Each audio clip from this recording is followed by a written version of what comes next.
Greetings, students. So today we're talking about David Luban's The Romance of the Nation State. Um, Luban begins his analysis by talking about just war theory and how there are certain moral obligations that uh, all human beings are bound to respect. And I would, again, I would argue all moral obligations are obligations that all human beings are bound to respect. Um, Luban and I both reject what is known as moral relativism, the idea that there is no universal morality and morality differs from culture to culture and state to state. And that's a staple of relativism. And the danger of what he calls the romance of the nation state, this obsession with nationalism, my country, right or wrong. Uh, what matters to me more so than anything is what happens to my nation. I identify myself with my nation. And this idea has been current in Western culture since the end of the French Revolution. Uh, that view sets people against each other along cultural, linguistic, and ethnic lines, and that's a recipe for disaster.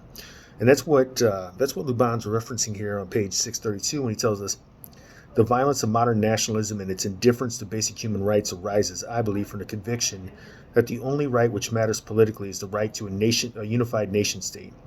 Its picture of the nation state, however, is a myth. It emphasizes the nation's commonality, affinity, shared language and traditions, and history, what Mazzini, Italian political thinker, called, quote, the unanimity of mind.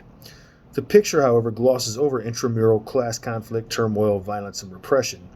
These it represents as the reflection of inscrutable processes akin to national destiny. This view I should call the romance of the nation state. In place of respect for people, it sets respect for peoples, plural. Instead of regarding the respect for individuals, uh, this view countenances that the only respect we owe is to the members of our own nation. In place of universal morality, it gives us relativism, right?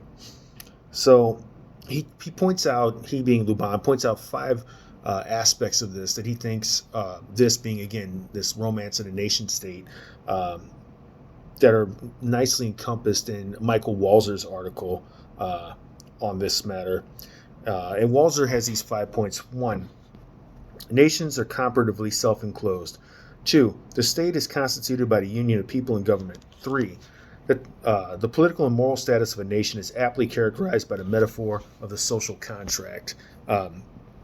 Again, social contract is conceived by Thomas Hobbes, John Locke, etc., that a nation essentially is a agreement among the people who make it up to live together and abide by certain regulations and laws. Four, that the only global community is a community of nations, not of humanity, which, again, I sorely reject. I sorely reject. Five, and that the main moral principle of international politics is pluralism, respect for the integrity of nations and their states, in particular, respect for their right to choose political forms, which, from our point of view, are morally deficient. Right?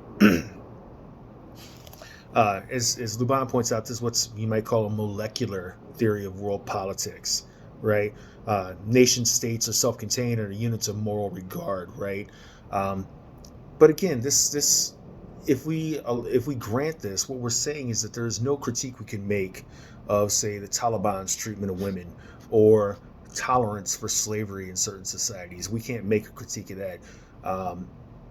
If moral relativism is the case, we can't make a critique of moral practices within our own nation. So you can begin to see the problems with this view, right?